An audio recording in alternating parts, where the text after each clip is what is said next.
Hello everyone. जैसे कि आप सभी को पता है, हम लोग ESRB नेट और ICAR नेट एग्रीकल्चर स्टैटिस्टिक्स के प्रीवियस ईयर क्वेश्चन को सॉल्व कर रहे थे और प्रीवियस ईयर क्वेश्चन 2021 को सॉल्व कर रहे हैं, जहां पे हम लोगों ने ऑलरेडी बहुत सारा टॉपिक सॉल्व कर चुके हैं। आज जो टॉपिक पे हम लोग सॉल्यूशन कर रहे हैं वो है बेसिक स्टैटिस्टिक्स। इसके पहले वीडियो में हमने बेसिक स्टैटिस्टिक्स के ही ये total question number 5 question solve कर दिए थे। आज का जो हमारा सॉल्यूशन का पार्ट है वहाँ पर भी हमें 5 क्वेश्चन ही मिला है। सो टोटल 10 क्वेश्चन पूछे गए थे। तो इस तरह से हम लोग आज 5 क्वेश्चन नंबर 49 से स्टार्ट करेंगे। देखिए, क्वेश्चन नंबर 49 हमें क्या कहता है कि क्वेश्चन नंबर 49 में हमें मिला है 2 स्टेटमेंट। जब भी स्टेटमेंट का क्वेश्चन रहता है तब देखिए स्टेटमेंट 1 एंड स्टेटमेंट 2 ऐसा रहता है और इसके लिए ये ही कॉमन सा आपका ऑप्शन रहेगा। आपको बेसिकली ऐसे क्वेश्चन में पता करना होता है कि कौन सा स्टेटमेंट ट्रू है, कौन सा स्टेटमेंट फॉल्स है। देखिए, यहाँ पे आपको बोला गया है harmonic mean of n numbers is the reciprocal of the arithmetic mean of the reciprocal of the numbers. तो इसके लिए आपको पता होना चाहिए अरिथमेटिक मीन क्या है, हार्मोनिक मीन क्या है। देखिए, हम लोग लिखते हैं कि अरिथमेटिक मीन जो है, अगर मैं 2 ऑब्जर्वेशन कंसिडर कर लेता हूँ, एक है मेरा x1, दूसरा है मेरा x2। तो x1 x2 के लिए अरिथमेटिक मीन क्या आएगा, x1 plus x2 divided by 2 तो इस तरह से मेरा अरिथमेटिक मीन बन जाता है। बेसिकली सम ऑफ ऑब्जर्वेशन ऊपर होता है और divided by number of observation. अब अगर हमें हार्मोनिक मीन करना है तो हार्मोनिक मीन के लिए हमें क्या मिल जाता है, हार्मोनिक मीन जो है कि कितने ऑब्जर्वेशन है। यहाँ पे आपके टोटल 2 ऑब्जर्वेशन है। तो 2 ऑब्जर्वेशन के लिए हम लोग क्या करेंगे कि टोटल नंबर ऑफ ऑब्जर्वेशन हमारा ऊपर रहता है। तो टोटल नंबर ऑफ ऑब्जर्वेशन हमारा कितना है, टोटल नंबर ऑफ ऑब्जर्वेशन हमारा 2 है। तो टोटल नंबर ऑफ ऑब्जर्वेशन के लिए हम लोग ऐसा लिखेंगे कि ये 2 ऑब्जर्वेशन है, तो ये 2 हम ऊपर लिखते हैं और रेसिप्रोकल ऑफ द नंबर्स और ऑब्जर्वेशन, तो हमारा 1/x1 जो है वो नीचे आ जाएगा और 1/x2 जो है वो नीचे आ जाएगा। अगर यहाँ पे हमारा n ऑब्जर्वेशन दिया होता तो हम लोग क्या करते कि n ऑब्जर्वेशन दिया जाने के बाद हम लोग यहाँ पे n को पुट करते ऊपर और नीचे n नंबर ऑफ ऑब्जर्वेशन के रेसिप्रोकल को लेते। तो इस तरह से हमारा क्या हो जाता है कि इस तरह से हमारा हार्मोनिक मीन डिफाइन हो जाता है। तो ये जो स्टेटमेंट बोला गया है, स्टेटमेंट को पढ़िए कि the harmonic mean of n number is the reciprocal of the arithmetic mean. हाँ, देखिए reciprocal of the arithmetic mean, ये जो ऑब्जर्वेशन है इसका बेसिकली रेसिप्रोकल लेके ही हमारा हार्मोनिक मीन बन रहा है। Mean of the reciprocal of the numbers, हाँ रेसिप्रोकल ऑफ द नंबर्स भी है। तो इस तरह से हमारा ये जो स्टेटमेंट है, ये स्टेटमेंट हमारा ट्रू हो जाता है। अब देखिए सेकंड स्टेटमेंट में हमें क्या बोला गया है। सेकंड स्टेटमेंट में बोला गया है कि जियोमेट्रिक मीन जो है, कि जियोमेट्रिक मीन में हमें क्या मिलता है कि geometric mean is the arithmetic mean of harmonic mean and arithmetic mean. देखिए, 2 बार अरिथमेटिक मीन देख कर आप कंफ्यूज मत हो जाइए। 2 बार अरिथमेटिक मीन का मतलब ये बोला है कि जियोमेट्रिक मीन इज द, तो आप देखिए जियोमेट्रिक मीन इज द मतलब होता है कि जियोमेट्रिक मीन जो है हमारा, ये जियोमेट्रिक मीन क्या होगा, जियोमेट्रिक मीन है arithmetic mean of, arithmetic mean मतलब कौन कौन से ऑब्जर्वेशन के अरिथमेटिक मीन, हार्मोनिक मीन के एंड अरिथमेटिक मीन के अरिथमेटिक मीन बोला जा रहा है। मतलब HM प्लस ये AM डिवाइडेड बाय 2 करेंगे हमें तो जियोमेट्रिक मीन मिलेगा बोल रहे हैं। नहीं, बिल्कुल भी ऐसा नहीं है, ये स्टेटमेंट गलत है। बेसिकली जो जियोमेट्रिक मीन होता है वो क्या होता है कि जियोमेट्रिक मीन इक्वल टू हमें जो मिलता है वो है arithmetic mean into harmonic mean. आप इस स्टेटमेंट को याद करके रखिए कि जियोमेट्रिक मीन का जो मीनिंग है वो है arithmetic mean into harmonic mean. तो इस तरह से हमारा ये स्टेटमेंट करेक्ट है और ये जो दिया गया है इन लोगों के द्वारा ये गलत है।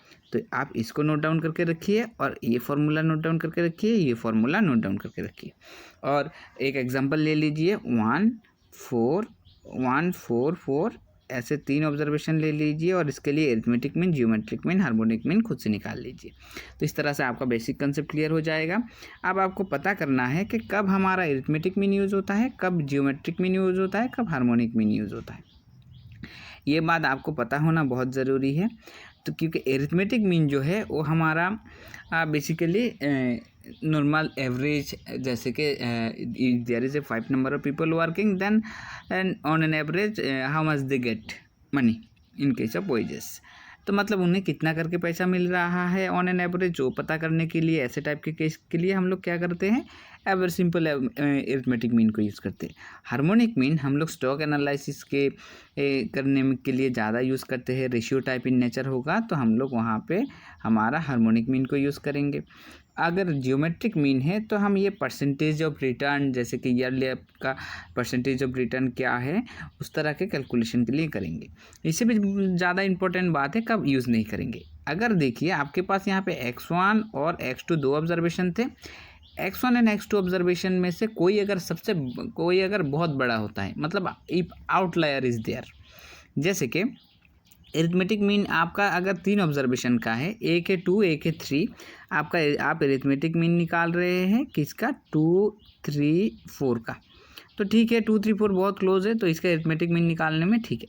लेकिन आपका एक ऑब्जर्वेशन आपका 2 1 3 और दूसरा आपका 100 हो जाता है, तो इसका जो एरिथमेटिक मीन निकलेगा ना, ये जो रियल वैल्यू है 2 2 और 3 इनसे बहुत दूर चला जाएगा।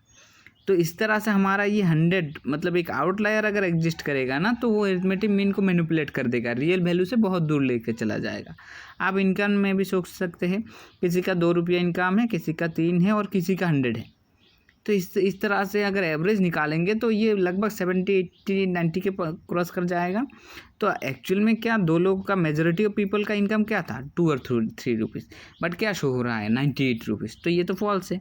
तो इस तरह के केस में हम लोग एरिथमेटिक मीन को यूज़ नहीं करेंगे।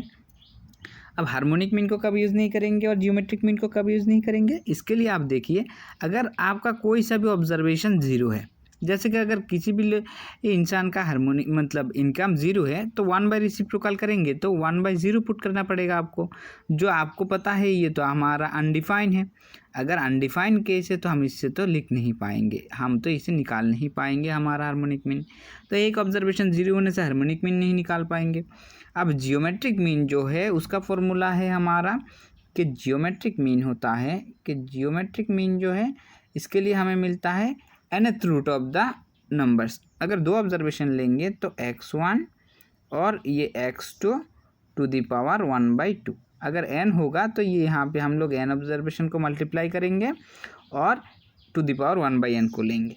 तो इस तरह से हमारा अगर एक भी ऑब्जर्वेशन 0 आ जाता है, ये अगर आपका 0 आ जाता है x1, तो आप मल्टीप्लाई करेंगे तो टोटल वैल्यू 0 आ जाएगा। तो अगर एक भी ऑब्जर्वेशन 0 है तब भी हम हार्मोनिक को नहीं यूज़ कर पाएंगे और arithmetic mean harmonic geometric mean को भी यूज़ नहीं कर पाएंगे। तो हमारे इस क्वेश्चन में जो स्टेटमेंट था, यहाँ पे हमने जो ऑप्शन देखे थे, दो ही ऑप्शन था, दो स्टेटमेंट था। दो स्टेटमेंट में से हमें क्या मिल रहा था कि दो स्टेटमेंट में से हमारा पहला गलत और दूसरा स्टेटमेंट जो था वो सही, पहला ट्रू और दूसरा गलत था। तो इस तरह से हमारा जो ऑप्शन नंबर है, the statement 1 is true and statement 2 is false, that is option number A is correct. So चलिए नेक्स्ट क्वेश्चन पे चलते हैं। देखिए मैं बहुत सारा रिजल्ट आपके साथ डिस्कस कर रहा हूँ जो आप लिख के रखिए। ये जो रिजल्ट आप लिख के रखेंगे ये आपके एग्जाम में बहुत हेल्पफुल रहेगा। आप देखिए यहाँ पे और एक रिजल्ट मैं डिस्कस करना चाहता हूँ जो है हमारा एरिथमेटिक मीन। ये एक बेसिक रिलेशन है, बहुत बार पूछा गया है। एरिथमेटिक मीन ग्रेटर और इक्वल्स टू आपका क्या होता है कि एरिथमेटिक मीन जो है आपका ग्रेटर और इक्वल्स टू जियोमेट्रिक मीन होता है और ये जियोमेट्रिक मीन जो है वो ग्रेटर और इक्वल्स टू हार्मोनिक मीन होता है। तो ये जो रिलेशन है ना, ये बहुत बार ही आपका ICAR नेट एग्रीकल्चर स्टैटिस्टिक्स के क्वेश्चन पेपर पे मैंने देखा है। तो इसको याद करके रखिए कि एरिथमेटिक मीन हमारा सबसे बड़ा होता है, उसके बाद जियोमेट्रिक मीन, उसके बाद हार्मोनिक मीन। चलिए हम लोग नेक्स्ट क्वेश्चन पे चलते हैं। नेक्स्ट क्वेश्चन हमारा क्या कहता है कि नेक्स्ट क्वेश्चन कहता है द एवरेज ऑफ 7 नंबर। आपको एवरेज ऑफ 7 नंबर निकालने के लिए बोला है, दिया गया है इज़ 9। तो ये 7 नंबर क्या क्या है, ये 7 9 12 x 5 4 11 इज़ 9 बोला है और ये 7 नंबर का एवरेज जो दिया गया है ये 9 दिया गया है। तो हमें बोला गया है कि x का वैल्यू निकालो। कोई भी निकाल सकता है। एवरेज कैसे निकालेंगे, sum of observation divide by number of observation. 7 + 9 + 12 + x + 5 + 5 + 4 + 11 कीजिए, डिवाइडेड बाय क्या करेंगे, नंबर ऑब्जर्वेशन कितना है 7 है, इक्वल टू 9। तो आप अगर इस तरफ करेंगे तो 48 + x डिवाइडेड बाय आपका 7 इक्वल टू 9। इसको अगर आप क्रॉस मल्टीप्लाई करते हैं नेक्स्ट स्टेप में तो आपको क्या मिल जाएगा, 48 + x इक्वल टू आपको मिल रहा है 63। इस तरफ 1 लीजिए और क्रॉस मल्टीप्लाई कीजिए, क्रॉस मल्टीप्लाई करने पे ऐसा मिल जाएगा। तो x इक्वल टू ये 63 इस तरफ माइनस उस तरफ जाएंगे तो 48, तो आपका यहाँ से 15 मिल जाएगा। सो यहाँ के जो ऑप्शन नंबर डी है ये हमारे करेक्ट ऑप्शन है। सो चलिए नेक्स्ट क्वेश्चन को देखते हैं। नेक्स्ट क्वेश्चन में हमारा क्या है कि नेक्स्ट क्वेश्चन हमें पूछा गया है फाइंड द वेरिएंस। वेरिएंस के लिए आप पहले ऐसा अगर कोई वेरिएंस मीन निकालने के लिए बोल रहा है तो पहले आप लोग क्या कीजिए कि पहले आप उसका फॉर्मूला लिख लीजिए, तो उसके हिसाब से टेबल फॉर्म कीजिए। फॉर्मूला जो है हम देखते हैं, फॉर्मूले में क्या है, तो फॉर्मूले में है 1/n summation over xi minus x bar whole square, ऐसे भी लिख सकते हैं। और यहाँ पे i = 1 to n होता है। इस तरह से आप ये फॉर्मूले को ऐसे भी लिख सकते हैं, 1/n summation over xi square, ये xi स्क्वायर माइनस x बार का होल स्क्वायर। इस तरह से भी हम इस फॉर्मूले को लिख सकते हैं। तो हमारे पास क्या क्या फॉर्म करना पड़ेगा, xi स्क्वायर फाइंड आउट करना पड़ेगा। देखिए xi स्क्वायर फाइंड आउट करेंगे और x बार फाइंड आउट करेंगे। इसके लिए अगर जो गिवन डेटा सेट है यहाँ पे 1 2 3 4 5 6 7 8 9 10, मैं उसको x ले लेता हूँ और दूसरा मुझे निकालना है x का स्क्वायर। आप देख सकते हैं, तो मैं 1 2 3 4 5 6 7 8 9 और 10 ले लेता हूँ। इसका स्क्वायर करेंगे तो आपको 1 4 9 16 25 और यहाँ पे 36 और यहाँ पे आपका 49 और 64 81 और 100 मिल जाएगा। अब देखिए हमें क्या चाहिए, समेशन ओवर एक्स स्क्वायर। तो इसके लिए हमें जो निकालना पड़ेगा वो है इसका समेशन वैल्यू। समेशन वैल्यू हम लोग कैसे निकालेंगे, देखिए समेशन अगर करेंगे तो आपके पास क्या आ जाएगा, यहाँ पे आ जाएंगे 55, यहाँ पे आ जाएंगे 385। तो 385 हम लोग यहाँ पे लिखते हैं। तो इस तरह से हमारा दो वैल्यू बन। तो अब इस वैल्यू को यहाँ पे पुट कीजिए, जो मिल गया है हमें, हम इसको यहाँ पे पुट कर रहे हैं। देखिए ये n क्या है, कितने नंबर ऑफ ऑब्जर्वेशन है, टोटल हमें 10 ऑब्जर्वेशन दिया गया था यहाँ पे, तो हम n को लिखेंगे 1/10। अब ये समेशन ओवर एक्स स्क्वायर का वैल्यू क्या है 385। और इस तरह से हमारे ये x बार क्या होता है, समेशन ओवर ये क्या है, ये है हमारा समेशन ओवर xi। तो इस तरह से हम x बार को क्या लिखते हैं, x बार को हम लोग लिखते हैं समेशन ओवर xi/n। तो हमारा xi बाई अगर n है तो हम लोग क्या करेंगे कि इसको लिखेंगे समेशन, सॉरी यहाँ पे एक तो नहीं होगा कि ये माइनस है, तो माइनस होने से हम लिख सकते हैं कि यहाँ पे आ जाएंगे आपके 55 डिवाइडेड बाई 10 का होल स्क्वायर। चलिए इस कैलकुलेशन को यहाँ पे देखते हैं थोड़ा सा छोटा करके। तो इस तरह से आप पुट करेंगे तो यहाँ पे आ जाएगा 385 बाई 10 और ये 55 का स्क्वायर आपको मिल जाएगा 3025 डिवाइडेड बाई 100। तो इस कैलकुलेशन को कंटिन्यू करते हैं हम लोग। यहाँ पे इस कैलकुलेशन को हम लोग इस तरफ कंटिन्यू कर रहे हैं। देखिए आपको ये मिल जाएगा, क्या मिल जाएगा कि 3085 माइनस सॉरी 3085 नहीं 3850 होगा, क्योंकि हम इसका एलसीएम ले रहे हैं। तो हमें मिल जाएगा 3085, हाँ देख सकते हैं कि ये वैल्यू जाएगा हमारा यहाँ से 385 माइनस, ये बड़ा कैसे हो जाता है, 3850 माइनस 3025 डिवाइडेड बाई हमारा 100। ठीक है, क्योंकि हम ये 55 का स्क्वायर करके इसको कैलकुलेशन करेंगे तो इस तरह से बन जाएगा। तो अब आपको यहाँ पे मिल जाएगा 827 825 डिवाइडेड बाई 100। इसको अगर कैंसिल आउट करेंगे तो हमें जो मिलेगा वो क्या मिलेगा देखते हैं कि यहाँ पे जो वैल्यू है उसको कैलकुलेशन करते हैं। इसको भी 5 से डिवाइड कीजिए, इसको भी 5 से डिवाइड कीजिए, तो ये 165 आ जाएगा आपका ऊपर, और नीचे आ जाएगा 20, और इसको फिर दोबारा से करेंगे तो ऊपर हमारा 165 आ रहा है, नीचे आ रहा है 20। अब 20 को करेंगे तो यहाँ पे 4, यहाँ पे 33 आ रहा है। अब इसको मल्टीप्लाई कीजिए। अब ये देखिए हमारे जो वैल्यू मिला है वो है 33/4।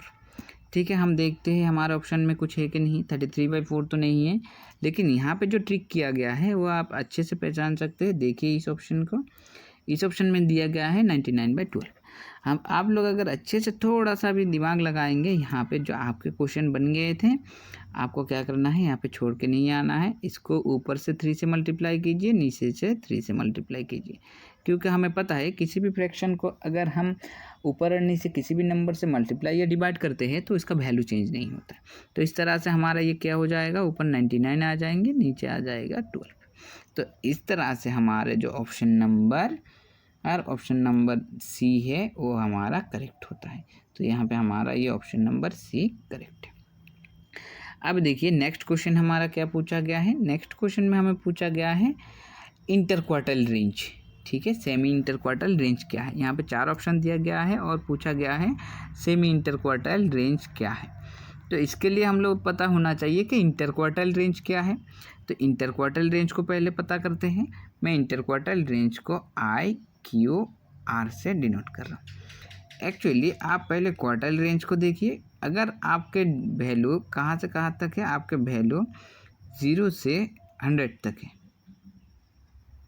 तो आप अगर इसको 4 पार्ट में डिवाइड करते हैं तो पहला आपका क्या आ जाएगा, पहला आपका शायद Q1 आ जाएगा, जो कहाँ पर होगा 25 पोजीशन पे, और 50 पोजीशन पे आपका जो होगा वो आपका Q2 होगा, ये आपके 50 पोजीशन पे होगा, और 75 पे जो होगा वो आपके Q3 होंगे, और ये Q4 जो है 100 पोजीशन पे जो होगा उसके लिए हम Q4 को यूज़ करेंगे। ठीक है, तो इस तरह से हमारे क्वार्टाइल जो है ये हमारे चारों टोटल डेटा सेट को 4 पोर्शन में डिवाइड कर देता। IQR जो है वो है basically the difference between the Q3 minus Q1। तो Q3 माइनस Q1 है।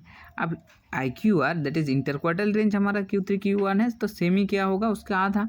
तो मैं सेमी इंटरक्वार्टल रेंज जो है वो लिख रहा हूँ Q3 minus Q1 divided by 2।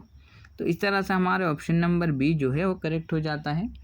आप अगर इसको coefficient quartile division coefficient of quartile division से मिक्सअप कर रहे हैं तो मैं वो फार्मूला भी लिख के देता हूँ।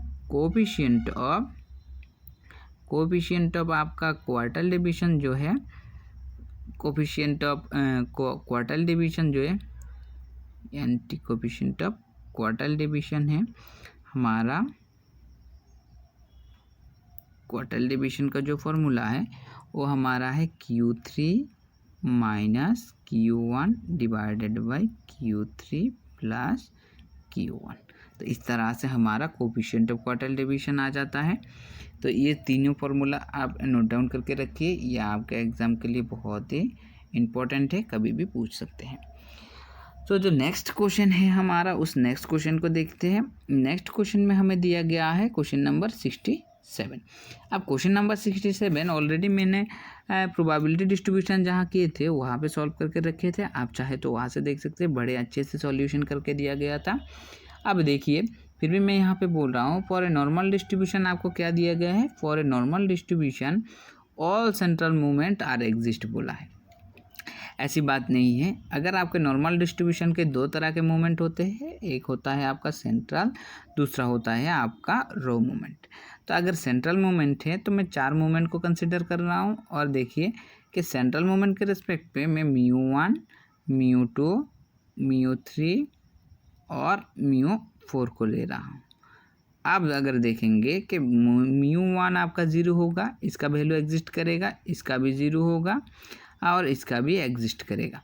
तो इस तरह से हमारा क्या हो जाता है कि सेंट्रल मूवमेंट के रिस्पेक्ट में नॉर्मल डिस्ट्रीब्यूशन के जितने भी सारे ऑड ऑर्डर होंगे ना, वो सारे हमेशा ही 0 बन जाता है। तो यहाँ पे जो बोला गया है कि ऑल सेंट्रल मूवमेंट एग्जिस्ट, तो इसकी वजह से हमारा स्टेटमेंट 1 गलत हो जाएगा, क्योंकि हमारे सेंट्रल मूवमेंट जो होता है नॉर्मल डिस्ट्रीब्यूशन पे ऑड ऑर्डर एग्जिस्ट नहीं करते। अब देखिए नीचे का स्टेटमेंट, आप अगर थोड़ा सा भी पढ़े होंगे नॉर्मल डिस्ट्रीब्यूशन को, आपको लग रहा है हाँ गलत ठीक है, एक क्योंकि यहाँ पे है क्वार्टल डिवीजन और दूसरा ये क्वार्टल डिवीजन, ये मीन डिवीजन, क्वार्टल डिवीजन और स्टैंडर्ड डिवीजन का रेशियो दिया गया। रेशियो तो इन्होंने ठीक ठाक दिया है, लेकिन इसका ऑर्डर चेंज कर दिया है। बेसिकली हमारा होता है क्वार्टल डिवीजन इस टू आपका मीन डिवीजन और इस टू आपका अगर सेंट्रल डिवीजन ले रहे हैं, स्टैंडर्ड डिवीजन ले रहे हैं, तो उसका आपका वैल्यू जो होता है वो होता है 10:12:15। ये करेक्ट स्टेटमेंट है, यही करेक्ट रिजल्ट है कि quarter division, mean division, standard division normal के रेस्पेक्ट में 10:12:15 इन्होंने चला के करके आगे पीछे कर दिया है, मीन डिवीजन को पहले और क्वार्टाइल को पीछे ले गया है। तो इस तरह से हमारा जो यहाँ पे स्टेटमेंट 2 होता है ये भी गलत हो जाता है। तो हमारा जो ऑप्शन नंबर सी होगा वो करेक्ट होगा, both the statement 1 and 2 is false. तो इस तरह से हम लोगों ने आज डिस्ट्रीब्यूशन के टॉपिक को ख़त्म कर दिए है, बेसिस स्टैटिस्टिक्स के टॉपिक को ख़त्म कर दिया है। और जो टॉपिक बचा है वो है probability and sample survey. Probability and sample survey के साथ हमारे 2021 में जितने भी सारे क्वेश्चन पूछे गए थे ICAR नेट एग्रीकल्चर स्टैटिस्टिक्स में, सिर्फ स्टैटिस्टिक्स के पोर्शन से, वो सारे के सारे सॉल्व हो जाएंगे। Stay tuned. और इस PDF के लिए आप मेरे टेलीग्राम चैनल को ज्वाइन कर सकते हैं। और इस तरह से नेक्स्ट वीडियो के लिए आप लोग इंतज़ार कीजिए, जल्दी आएंगे। Thank you for watching.